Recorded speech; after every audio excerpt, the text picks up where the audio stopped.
여러분, 성경은 단순히 과거의 기록이 아닙니다. 하나님은 지금도 사람을 통해 말씀하시고 그 통로 중 하나가 바로 예언의 은사입니다. 그런데 성경에서 말하는 예언은 과연 어떤 의미일까요? 많은 사람들이 예언이라고 하면 미래를 점치거나 신비한 일들을 예측하는 것이라고 생각합니다. 텔레비전에 나오는 점쟁이들이나 무당들의 모습을 떠올리기도 하고 혹은 노스트라다무스 같은 예언가들의 모호한 예측을 생각하기도 합니다. 하지만 성경에서 말하는 예언의 참된 의미는 전혀 다릅니다. 성경에서 예언은 단순히 미래를 맞추는 것이 아니라 하나님의 뜻을 선포하고 드러내는 것입니다. 히브리어로 나비라는 단어는 끌어오르다, 솟구쳐 나오다라는 뜻으로 하나님으로부터 받은 메시지가 예언자의 마음에서 솟구쳐 나와 선포되는 것을 의미합니다. 이는 예언자 개인의 지혜나 통찰력에서 나오는 것이 아니라 하나님께서 직접 주시는 계시를 의미하는 것입니다. 헬라어로는 프로페테이아라고 하는데 이는 프로 앞에서와 페미 말하다가 합쳐진 단어로 하나님을 대신하여 앞에 나서서 말하다는 뜻입니다. 즉 예언자는 자신의 생각을 말하는 것이 아니라 하나님의 대변인으로서 하나님의 말씀을 전하는 역할을 하는 것입니다. 신약성경 고린도전서 14장 3절에서는 예언의 목적을 명확히 제시합니다.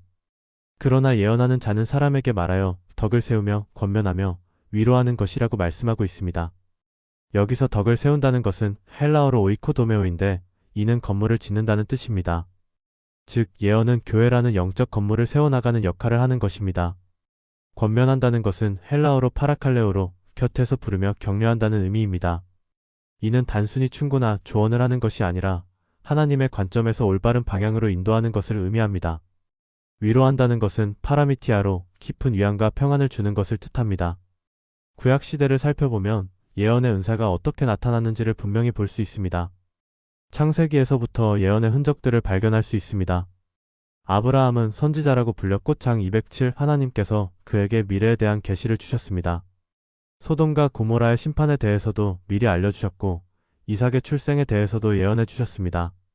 야곱 역시 임종 전에 12아들에 대한 예언적 축복을 했습니다. 창세기 49장에 기록된 야곱의 축복은 단순한 아버지의 소원이 아니라 하나님께서 주신 계시를 통해 각 지파의 미래를 내다본 예언적 선포였습니다.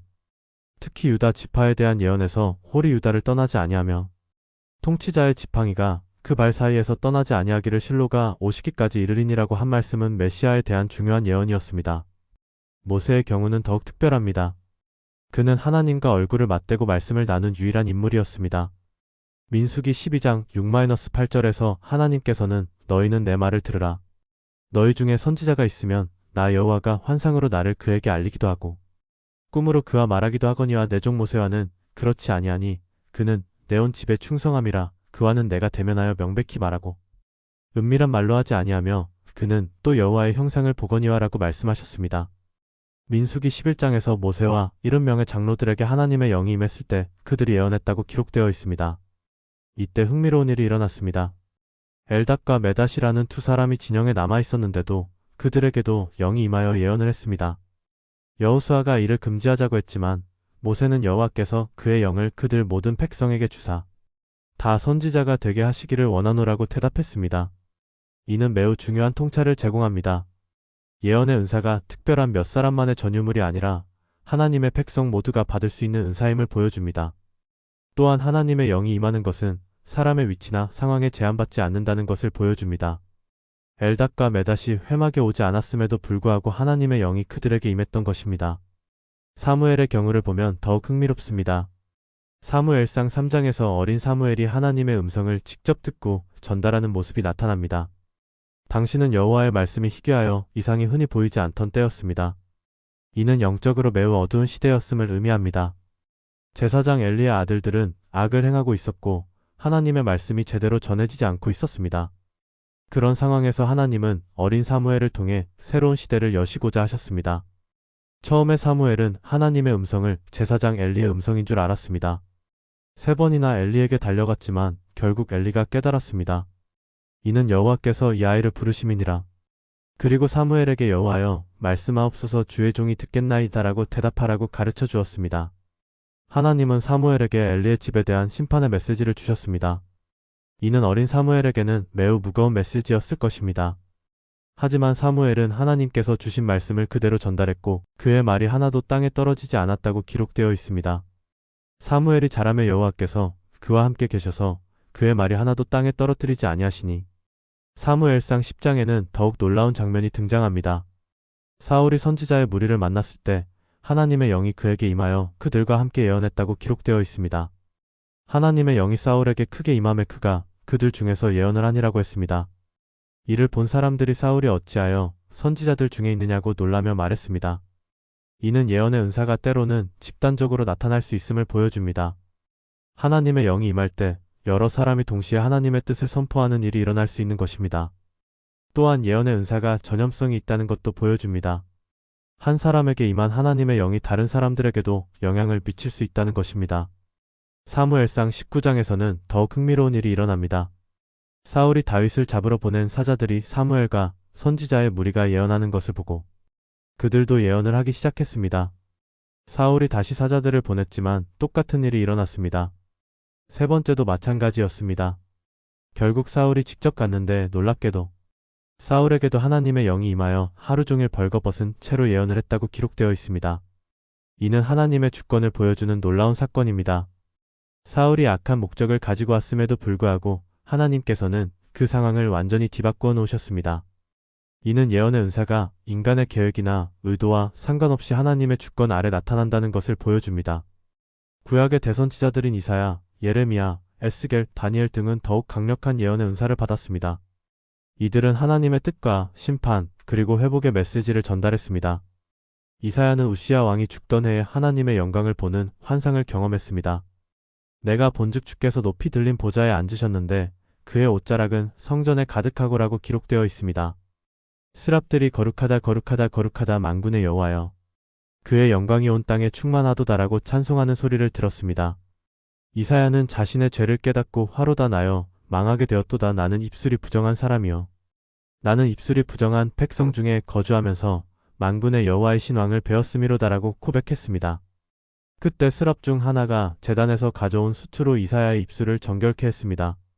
그리고 하나님께서 내가 누구를 보내며 누가 우리를 위하여 갈 거라고 하시자 이사야는 내가 여기 있나이다 나를 보내소서라고 응답했습니다. 이후 이사야는 메시아에 대한 놀라운 예언들을 전했습니다. 이사야 7장의 임마누엘 예언, 9장의 한 아기가 우리에게 낳고 예언, 53장의 고난받는 종에 대한 예언 등은 모두 예수 그리스도에 대한 구체적인 예언이었습니다. 예레미야는 슬픔의 선지자라고 불릴 만큼 어려운 시대를 살았습니다. 하나님께서 그를 부르실 때 내가 출생하기 전에 내가 너를 알았고 내가 복중에서 나오기 전에 내가 너를 성별하였고 너를 여러 나라의 선지자로 세웠노라고 말씀하셨습니다. 예레미야는 자신이 어리다고 사양했지만 하나님께서는 너는 아이라 말하지 말고 내가 너를 누구에게 보내든지 너는 가며 내가 내게 무엇을 명령하든지 너는 말할지니라고 하셨습니다. 예레미야는 바벨론 포로에 대한 경고를 40여 년간 전했지만 백성들은 듣지 않았습니다. 오히려 그를 반역자라고 몰아세우고 핍박했습니다. 하지만 예레미야의 모든 예언은 그대로 성취되었습니다. 그는 또한 새 언약에 대한 놀라운 예언도 전했습니다. 보라 날이 이르리니 내가 이스라엘 집과 유다 집에 새 언약을 맺으리라는 예언은 신약시대를 미리 보여준 것이었습니다. 에스겔은 바벨론 포로기에 활동한 선지자로 환상을 통한 예언을 많이 받았습니다. 그는 하나님의 영광이 성전에서 떠나는 모습을 보았고 겔 10-11장 또한 마른 뼈들이 살아나는 환상을 통해 이스라엘의 회복을 예언했습니다. 겔 37장 그의 예언 중 가장 놀라운 것은 새 성전에 대한 환상이었습니다. 겔 40-48장 이는 궁극적으로 하나님 나라의 완성을 가리키는 예언이었습니다. 다니엘은 바벨론과 페르시아 궁정에서 활동하면서 세계 역사의 흐름과 마지막 때에 대한 계시를 받았습니다. 느부갓네살 왕의 꿈을 해석한 것부터 시작해서 내 짐승의 환상, 이른 일에 대한 예언, 남방왕과 북방왕에 대한 예언 등은 모두 역사의 흐름과 메시아의 초림과 재림에 대한 중요한 계시였습니다. 이렇게 구약의 선지자들은 각기 다른 방식으로 하나님의 계시를 받고 전했습니다. 어떤 이는 환상으로, 어떤 이는 꿈으로, 어떤 이는 직접적인 음성으로 하나님의 말씀을 받았습니다. 하지만 공통점은 그들이 모두 하나님의 대변인 역할을 했다는 것입니다.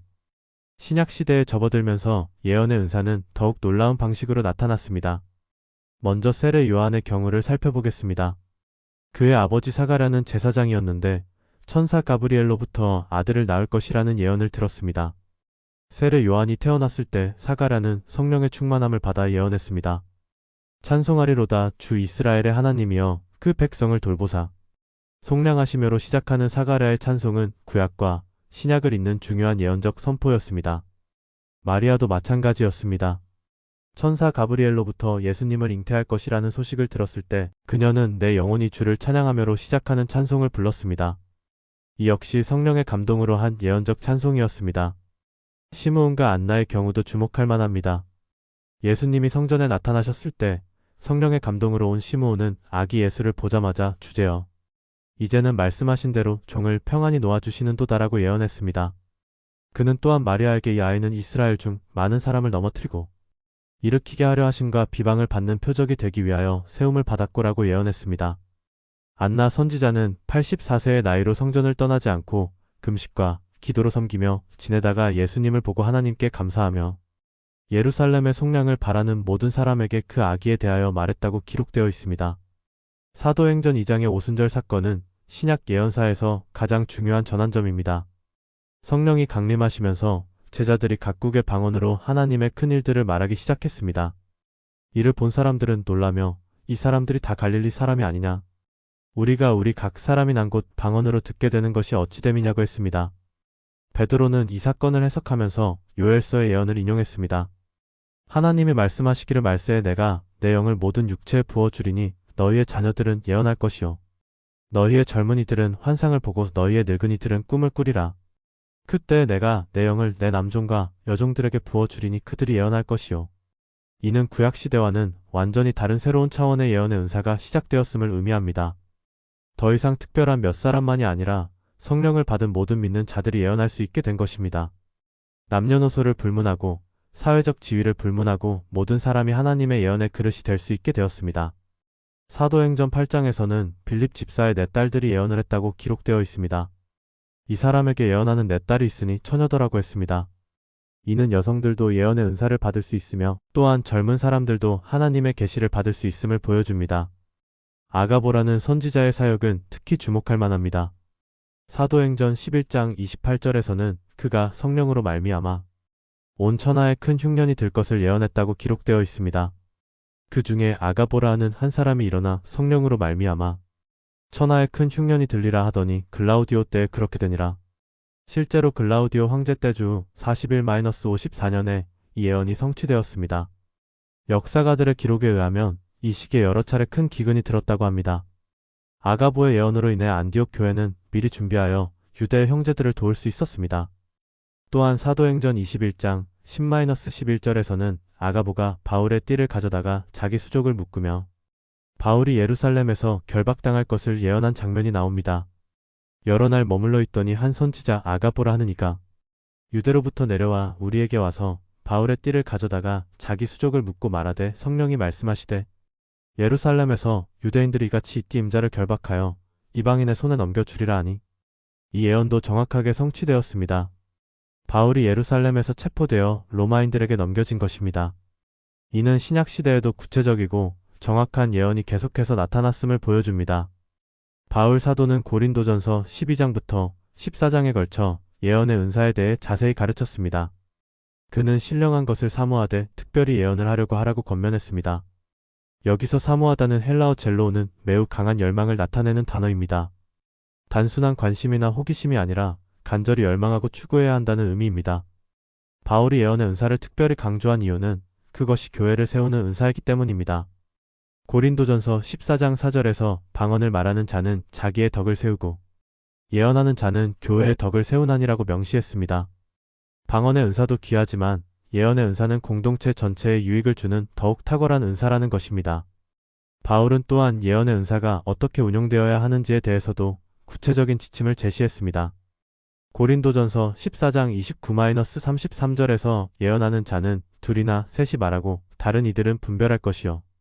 만일 곁에 앉아있는 다른 이에게 계시가 있거든 먼저 하던 자는 잠잠할지니라. 너희는 다 모든 사람으로 배우게 하고 모든 사람으로 권면을 받게 하기 위하여 하나씩 하나씩 예언할 수 있느니라. 예언하는 자들의 영은 예언하는 자들에게 제재를 받나니 하나님은 무질서의 하나님이 아니시오 오직 화평의 하나님이시니라. 이는 예언의 은사가 질서 있게 운용되어야 함을 보여줍니다. 예언은 개인의 감정이나 충동에 의해 무분별하게 행해지는 것이 아니라 교회의 덕을 위해 질서 있게 나누어져야 합니다. 또한 예언에는 반드시 분별이 따라야 한다는 것도 중요한 원리입니다.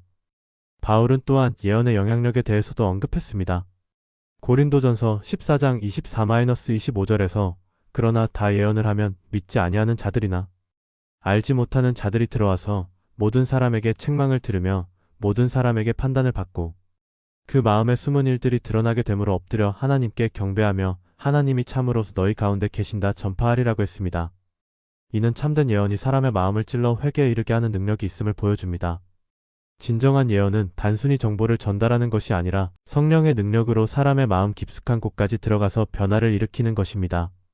데살로니가전서 5장 20-21절에서 바울은 예언을 멸시하지 말고 범사에 헤아려 좋은 것을 취하라고 권면했습니다. 이는 예언을 무조건 받아들이라는 의미가 아니라 분별하여 하나님께로부터 온 것은 받아들이고 그렇지 않은 것은 버리라는 뜻입니다. 예언에는 항상 분별이 필요합니다. 요한일서 4장 1절에서도 사랑하는 자들아 영을 다 믿지 말고 오직 영들이 하나님께 속하였나 분별하라 많은 거짓 선지자가 세상에 나왔음이라고 경고하고 있습니다. 이는 예언의 은사가 남용될 수 있고 거짓된 예언도 나타날 수 있음을 보여줍니다. 계시록에서도 예언의 은사에 대한 중요한 언급들이 나타납니다. 계시록 19장 10절에서 예언의 증거는 예수의 영인이라고 했습니다.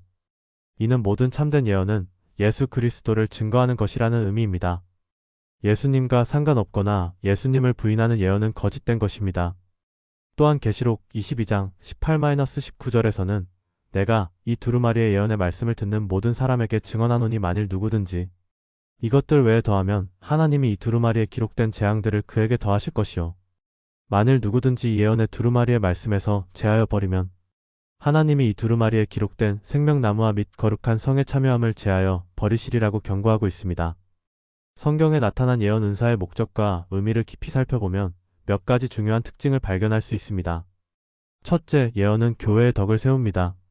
고린도전서 14장 4절에서 방언을 말하는 자는 자기의 덕을 세우고 예언하는 자는 교회의 덕을 세우나니라고 했습니다. 여기서 덕을 세운다는 것은 단순히 기분을 좋게 만드는 것이 아닙니다. 헬라 원문으로는 오이코도메오인데 이는 건축가가 건물을 짓는 것처럼 체계적이고 견고하게 세워나가는 것을 의미합니다. 교회는 그리스도의 몸이고 성도들은 그 지체들입니다. 예언의 은사는 이 몸이 더욱 건강하고 성숙하게 자라도록 도움을 주는 역할을 합니다. 마치 의사가 환자를 진단하고 처방을 내리는 것처럼 예언은 교회의 영적 상태를 진단하고 하나님의 처방을 전달하는 역할을 합니다. 진정한 예언은 개인의 영광이나 유익을 위한 것이 아니라 교회 공동체 전체의 유익을 위한 것입니다. 만약 어떤 예언이 교회의 분열을 일으키거나 혼란을 가져오거나 사랑을 해치는 결과를 가져온다면 그것은 하나님께로부터 온 참된 예언이 아닐 가능성이 높습니다. 둘째, 예언은 성도들을 권면하고 위로하며 격려합니다. 고린도전서 14장 3절의 말씀처럼 예언은 사람들의 마음을 하나님께로 향하게 하고 낙심한 자들을 위로하며 올바른 길로 인도하는 역할을 합니다. 권면한다는 것은 헬라어로 파라칼레오인데 이는 곁에서 부르다, 격려하다는 뜻입니다. 마치 코치가 선수를 격려하고 올바른 방향으로 이끄는 것처럼 예언은 성도들이 하나님의 뜻에 따라 살아갈 수 있도록 격려하고 인도합니다. 위로한다는 것은 파라미티아로 깊은 위안과 평안을 주는 것을 의미합니다. 이는 단순히 동정이나 연민을 표현하는 것이 아니라 하나님의 사랑과 은혜를 실제적으로 경험하게 하는 것입니다. 슬픔 중에 있는 사람에게는 하나님의 위로를, 두려움 중에 있는 사람에게는 하나님의 평안을, 절망 중에 있는 사람에게는 하나님의 소망을 전달하는 것입니다. 이는 하나님의 사랑과 긍휼이 예언을 통해 나타나는 것입니다. 하나님은 멀리 계신 분이 아니라 우리의 슬픔과 고통을 아시고 위로해 주시는 분이라는 것을 예언을 통해 보여주십니다. 셋째, 예언은 하나님의 계획과 경고를 알립니다. 아모스 3장 7절에서 주 여호와께서는 자기의 비밀을 그의 종 선지자들에게 보이지 아니하시고는 결코 행하심이 없으시리라고 말씀하셨습니다. 하나님은 사랑의 하나님이시기 때문에 당신의 백성들이 준비할 수 있도록 미리 당신의 뜻을 알려주시는 것입니다. 구약시대의 선지자들이 심판을 예언한 것도 백성들이 회개할 기회를 주기 위함이었습니다. 요나가 니느웨에 가서 40일이 지나면 니느웨가 무너지리라고 예언했을 때도 하나님의 목적은 니느웨를 멸망시키는 것이 아니라 그들이 회개하기를 원하시는 것이었습니다. 실제로 니느웨 백성들이 회개하자 하나님께서는 뜻을 돌이키셨습니다. 신약시대에도 마찬가지입니다. 아가보가 흉년에 대해 예언한 것은 교회들이 미리 준비하여 서로 도울 수 있게 하기 위함이었습니다. 바울의 결박에 대해 예언한 것도 바울과 동행자들이 마음의 준비를 할 수 있게 하기 위함이었습니다. 넷째, 예언의 은사는 개인의 유익이 아니라 공동체를 위한 은사입니다. 이는 매우 중요한 원리입니다. 고린도전서 12장 7절에서 각 사람에게 성령을 나타내심은 유익하게 하려 하심이라고 했습니다. 여기서 유익하게 하려 하심은 개인의 유익이 아니라 공동체의 유익을 의미합니다. 진정한 예언은 예언하는 자, 개인의 영적 우월감을 드러내거나 특별함을 과시하기 위한 것이 아닙니다. 오히려 하나님의 뜻을 겸손하게 전달하여 공동체 전체가 하나님 앞에 바로 서도록 돕는 것입니다. 만약 어떤 사람이 예언을 통해 자신의 영성을 자랑하거나 다른 사람들보다 우월하다는 것을 보이려고 한다면 그것은 성경적 예언의 정신에 어긋나는 것입니다. 참된 예언자는 항상 겸손하며 자신은 단지 하나님의 메시지를 전달하는 그릇에 불과하다는 것을 아는 사람입니다. 다섯째, 예언은 하나님의 성품과 일치해야 합니다. 하나님은 사랑의 하나님이시고 공의의 하나님이시며 거룩하신 하나님이십니다. 따라서 참된 예언은 항상 하나님의 이런 성품들을 반영해야 합니다. 사랑 없는 예언, 공의롭지 못한 예언, 거룩하지 못한 예언은 하나님께로부터 온 것이 아닙니다. 비록 미래의 일을 정확히 맞춘다 하더라도 하나님의 성품에 어긋나는 내용이라면 그것은 거짓된 예언입니다. 특히 사람을 정죄하고 심판하기만 하는 예언은 의심해봐야 합니다. 하나님의 심판도 궁극적으로는 사랑에서 나오는 것이고 회개의 기회를 주기 위한 것입니다. 사람을 절망에 빠뜨리거나 두려움에 떨게만 하는 예언은 하나님의 마음이 아닙니다. 여섯째, 예언은 믿음을 세워주어야 합니다. 하나님께서 예언을 주시는 목적 중 하나는 사람들의 믿음을 강화시키기 위함입니다. 요한복음 14장 29절에서 예수님은 이제 일이 일어나기 전에 너희에게 말한 것은 일이 일어날 때 너희로 믿게 하려 함이라고 말씀하셨습니다. 따라서 참된 예언은 사람들로 하여금 하나님을 더욱 신뢰하게 만들고 하나님의 말씀에 대한 확신을 갖게 합니다. 반대로 사람들을 의심과 불신에 빠뜨리는 예언은 거짓된 것일 가능성이 높습니다. 일곱째, 예언은 성경과 일치해야 합니다. 이것은 가장 중요한 분별의 기준입니다. 하나님은 모순되시지 않는 분이기 때문에 참된 예언은 절대로 성경의 가르침과 어긋나지 않습니다. 만약 어떤 예언이 성경의 명확한 가르침과 반대되는 내용이라면 그것이 아무리 그럴듯해 보이고 신비해 보여도 거짓된 것입니다. 성경은 모든 예언을 판단하는 최종적인 기준이 되어야 합니다. 오늘날 우리에게 주는 메시지는 무엇일까요? 먼저, 성경 속 예언의 은사는 단순히 미래 점치기가 아니라는 것을 분명히 해야 합니다. 세상의 점술이나 운세 또는 각종 미신적 행위들과는 전혀 다른 차원의 것입니다. 세상의 점술은 대부분 모호하고 애매한 표현을 사용하여 어떻게든 맞는 것처럼 해석할 수 있게 만듭니다. 또한 그 목적이 대부분 개인의 이익이나 호기심을 만족시키는 데 있습니다. 하지만 성경적 예언은 명확하고 구체적이며 그 목적이 하나님의 영광과 공동체의 유익에 있습니다. 하나님으로부터 오는 참된 예언은 항상 하나님의 성품과 일치하며 사랑과 진리 안에서 주어집니다. 그리고 그 결과는 항상 사람들을 하나님께로 이끌고 교회를 세우며 믿음을 강화시키는 것입니다. 또한 하나님은 지금도 말씀하고 계십니다. 말라기서 이후 400년간의 침묵기가 있었지만 예수님이 오신 후에는 성령을 통해 계속해서 말씀하고 계십니다. 성경이 완성되었다고 해서 하나님이 더 이상 말씀하지 않으시는 것이 아닙니다. 다만 중요한 것은 모든 예언은 언제나 성경 말씀과 일치해야 하며 성경의 기준으로 분별되어야 한다는 것입니다. 성경에 어긋나는 예언은 참된 예언이 아닙니다. 성경은 완성된 계시이고 모든 예언을 판단하는 최종적인 기준입니다. 히브리서 1장 1-2절에서 옛적의 선지자들을 통하여 여러 부분과 여러 모양으로 우리 조상들에게 말씀하신 하나님이 이 모든 날 마지막에는 아들을 통하여 우리에게 말씀하셨으니라고 했습니다. 예수 그리스도가 하나님의 최종적이고 완전한 계시이십니다. 따라서 모든 예언은 예수 그리스도를 중심으로 해석되어야 하고 그분을 증거하는 것이어야 합니다. 진정한 예언은 자기 과시가 아니라 공동체의 유익을 위한 것입니다. 현대 교회에서 때로 예언의 은사가 잘못 사용되는 경우들을 볼 수 있습니다. 어떤 사람들은 예언을 통해 자신의 영적 우월감을 드러내려 하거나 다른 사람들을 조종하려고 합니다. 또 어떤 사람들은 예언이라는 이름으로 사람들을 판단하고 정죄합니다. 하지만 이런 것들은 모두 성경적 예언의 정신에 어긋나는 것입니다. 참된 예언은 항상 겸손함으로 주어지고 사랑 안에서 전달되며 공동체의 덕을 세우는 것을 목적으로 합니다. 만약 어떤 예언이 예언자 자신의 영적 우월감을 드러내거나 다른 사람들을 판단하고 정죄하는 내용이라면 그것은 하나님으로부터 온 것이 아닐 가능성이 높습니다. 또한 교회의 분열을 일으키거나 혼란을 가져오는 예언도 마찬가지입니다. 참된 예언은 항상 사랑 안에서 겸손함으로 공동체의 덕을 세우기 위해 주어집니다. 사랑은 오래 참고, 사랑은 온유하며 시기하지 아니하며, 사랑은 자랑하지 아니하며 교만하지 아니하며라는 사랑의 특징들이 예언을 통해서도 나타나야 합니다. 우리는 또한 예언의 은사를 사모해야 합니다. 바울이 신령한 것을 사모하되 특별히 예언을 하라고 권면한 것처럼 우리도 하나님의 뜻을 알고 전하는 일에 열심을 내야 합니다. 하지만 예언의 은사를 사모할 때 올바른 동기를 가져야 합니다. 남들에게 인정받기 위해서나 특별해 보이기 위해서가 아니라 진정으로 하나님의 뜻을 알고 그분의 마음을 사람들에게 전하기 위해서 사모해야 합니다. 또한 예언의 은사를 추구하면서 동시에 올바른 분별력을 가져야 합니다. 데살로니가전서 5장 21절에서 범사에 해하려 좋은 것을 취하라고 했습니다. 모든 것을 시험하여 선한 것을 붙들고 성경의 기준에 따라 참과 거짓을 구별해야 합니다. 분별의 기준들을 다시 정리해보면 다음과 같습니다. 첫째, 성경과 일치하는가? 둘째, 예수 그리스도를 증거하는가? 셋째, 교회의 덕을 세우는가? 넷째, 사랑 안에서 주어지는가?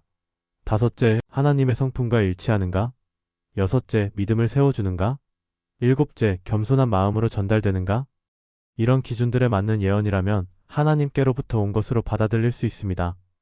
하지만 이 중 어느 하나라도 맞지 않는다면 의심해보고 더 신중하게 분별해야 합니다. 예언의 은사를 추구할 때 우리가 기억해야 할 것은 그 목적이 하나님의 영광과 교회의 덕을 세우는 것이라는 점입니다. 개인의 호기심을 만족시키거나 남들에게 인정받기 위한 수단으로 사용해서는 안 됩니다. 오직 하나님의 뜻을 구하고 그분의 마음을 헤아려 공동체를 세우는 일에 힘써야 합니다. 또한 예언의 은사를 받았다고 해서 교만해져서는 안 됩니다. 고린도전서 4장 7절에서 누가 너를 구별하였느냐? 내게 있는 것 중에 받지 아니한 것이 무엇이냐? 내가 받았은즉 어찌하여 받지 아니한 것 같이 자랑하느냐고 했습니다. 모든 은사는 하나님께서 주신 것이므로 겸손하게 사용해야 합니다. 마지막으로 예언의 은사는 사랑 안에서 운용되어야 합니다. 고린도전서 13장에서 바울이 강조한 것처럼 사랑이 없다면 아무리 뛰어난 예언의 은사를 가져도 울리는 꽹과리나 요란한 바라에 불과합니다. 내가 예언하는 능력이 있어 모든 비밀과 모든 지식을 알고 또 산을 옮길 만한 모든 믿음이 있을지라도 사랑이 없으면 내가 아무것도 아니오라고 했습니다. 예언의 은사가 아무리 놀랍고 정확하다 해도 사랑이 없다면 아무 의미가 없다는 것입니다. 진정한 예언은 하나님의 사랑이 담겨 있으며 그 사랑을 통해 사람들의 마음을 치유하고 회복시키는 능력을 가지고 있습니다. 예언을 통해 상처받은 마음이 위로를 받고 절망에 빠진 사람이 소망을 찾으며 방황하는 사람이 올바른 길을 발견하게 됩니다. 또한 예언의 은사는 인내심을 가지고 기다리는 것도 필요합니다. 하나님의 음성을 듣는 것은 쉬운 일이 아닙니다. 때로는 오랜 기간의 기도와 묵상을 통해서만 하나님의 뜻을 분별할 수 있습니다. 성급하게 자신의 생각을 하나님의 음성이라고 착각해서는 안 됩니다. 사무엘이 어렸을 때 하나님의 음성을 처음 들었을 때도 제사장 엘리의 도움이 필요했습니다. 경험 있는 영적 지도자들의 조언과 분별이 매우 중요합니다. 혼자서만 하나님의 음성을 듣는다고 주장하면서 다른 사람들의 조언을 무시하는 것은 위험한 일입니다. 교회 공동체 안에서 서로 분별하고 확인하는 과정이 필요합니다. 바울도 예언하는 자는 둘이나 셋이 말하고 다른 이들은 분별할 것이요라고 했습니다. 예언은 개인적인 것이 아니라 공동체적인 것입니다. 현대 교회에서 예언의 은사를 회복해야 하는 이유는 무엇일까요? 첫째, 교회가 더욱 생동감 있고 역동적이 될 수 있습니다. 예언의 은사가 활발하게 나타나는 교회는 하나님의 살아계심을 더욱 실제적으로 경험할 수 있습니다. 둘째, 성도들이 더욱 구체적인 하나님의 인도함을 받을 수 있습니다.